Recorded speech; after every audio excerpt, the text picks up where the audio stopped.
Okay. First I will examine the cube to see how good you mixed it for me.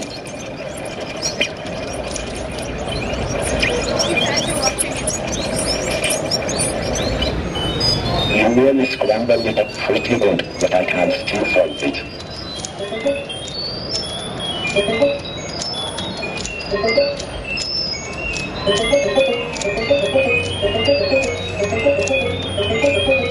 Nearly there now.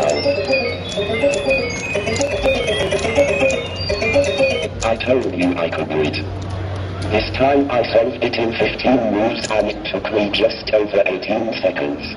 Thank you. I hope you enjoy the rest of your visit.